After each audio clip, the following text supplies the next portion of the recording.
어제 CPI가 예상보다 높게 나오면서 잠시 흔들렸던 증시가 하루 만에 안정을 찾는 하루였습니다. 사실 시장 일각에서 유력하게 검토를 했던 시나리오 중 하나는 시장에 계속 금리 인하 지연 효과가 발휘되고, 그러면 금리에 지금 가장 민감하면서도 시장 버즈가 가장 컸던 지역은행 한두 개가 또 위험에 빠지고, 그럼 시장이 또 이걸 인질로 삼아서 금리를 빨리 내려달라, 연준을 협박하는 이런 모양새가 유력하게 검토되던 시나리오 중 하나였는데, 오늘 지역은행 ETF가 2% 가까이 상승한 거 보면은 시장은 아예 그런 협박을 할 필요도 없다고 보는 것 같고요. 참 이게 어찌 된 건지 이제는 이런 시나리오 중간 단계도 아예 생략된 것 같습니다. 어제 한껏 치솟았던 빅스 지수는 오늘은 10% 가까이 내리면서 변동성을 줄였고, 금리에 가장 민감하게 반응하고 있는 소형주 기반 러셀 2000은 어제는 4% 내렸지만 오늘은 2.4% 올렸습니다.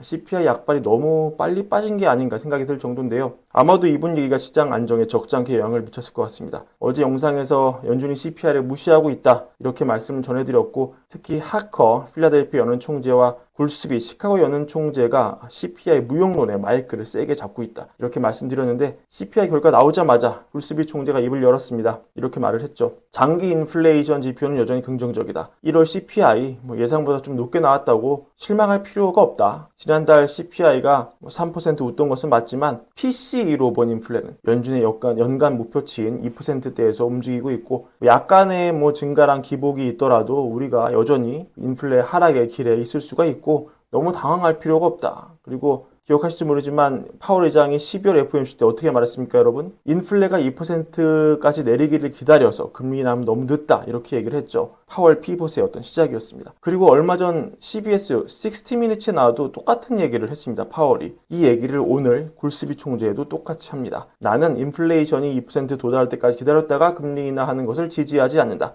정책이 나오고 효과가 발휘되기까지 시차가 있기 때문에 2%까지 인플레가 떨어졌다가 금리 인하면 너무 늦다라는 거예요. 경제에 너무 불필요한 데미지를 가할 수 있다는 것이죠. 물론 굴스비가 요즘 굉장히 비둘기적인 발언을 하는 것도 맞고 올해 투표권이 없는 것도 맞습니다. 하지만 CPI 결과가 나오자마자 하루 만에 CPI 그거 한 달 높게 나온 거 거의 이 정도면 신경 쓰지 말아라, 이 정도 아닙니까? 이거는 굴스비의 독단적인 발언이라고 보기에는 무리가 있다. 이게 지금 파월 의장부터 연준 위원들이 공유를 하는 올해 금리를 보는 관점일 가능성이 높다, 이렇게 해석하는 게 타당할 것 같습니다.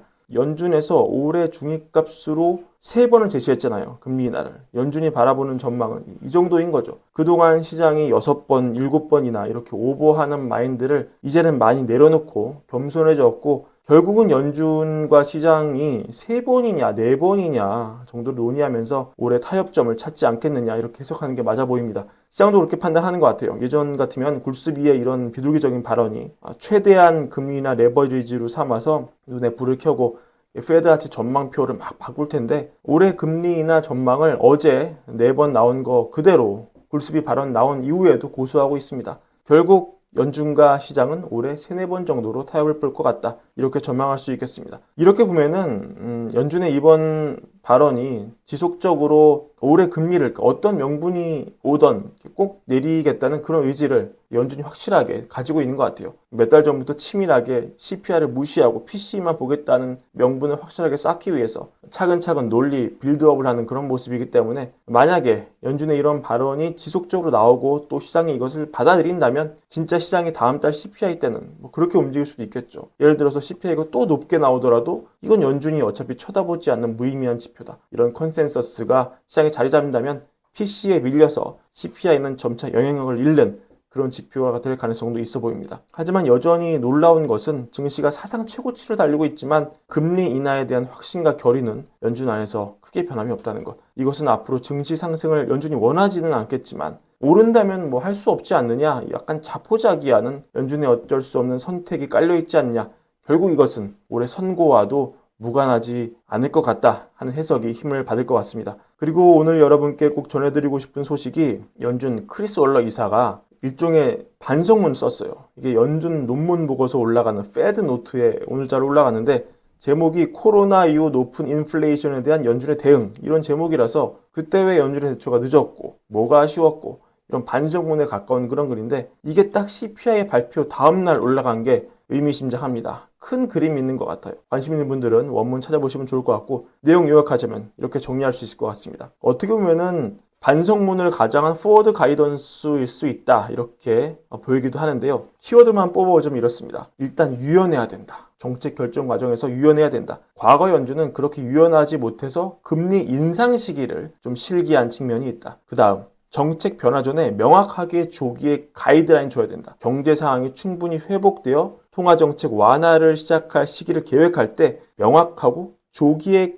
커뮤니케이션 하는 것에 중요성을 강조를 하고 있습니다. 그리고 포워드 가이던스를 적절하게 사용하라고 권유하고 또 장기적 관점을 유지하라고 하죠. 정책의 누적된 강화, 통화정책이 경제활동과 인플레이션에 미치는 영향의 지연, 그리고 경제, 금융 발전 같은 거를 종합적으로 고려해야 한다고 강조를 하고 있습니다. 자, 이 글은 물론 연준이 긴축을 했을 때 연준 스스로가 느낀 아쉬움과 소외죠. 근데 지금은 여튼 사이클이 바뀌어서 금리 인하 사이클로 초입이 이제 닥쳐오고 있잖아요. 그럼 연준 입장에서 지난 인상 사이클에서 아쉬웠던 점을 반복하지 않으려면 어떻게 해야 됩니까? 과거에 했던 잘못을 그대로 되풀이하면 안 되겠죠? 그럼 인하 사이클에서도 유연하게 대처를 해야 되고 정책 변화 전에 조기에 가이드라인을 줘야 되고 포워드 가이던스를 적절하게 사용해야 되고 정책의 어떤 누적된 강화, 통화 정책이 경제활동과 인플레이션에 미치는 영향의 지연, 이런 금융 발전을 고려해서 장기적 관점을 유지를 해야 될 겁니다. 결국 그 얘기는 그러면 금리 인하를 앞두고 우리가 오랜 시간 충분히 시장과 소통하면서 가이던스를 주겠다는 그런 의지의 표명으로 해석이 될 수 있을 것 같습니다. 그걸 지금 어떻게 보면 연준은 하는 것이고 이런 큰 그림 하에서 오늘 굴스비 발언도 나온 게 아니겠느냐 이렇게 해석을 할 수 있겠습니다. 결국은 그러면 연준은 증시가 설사 올라도 금리를 내릴 것 같습니다. 이것을 연준이 글쎄요 시장에 항복했다고 봐야 될지 아니면 우리가 정말 아직 모르는 손에 잡히지 않는 엄청난 위기의 징후를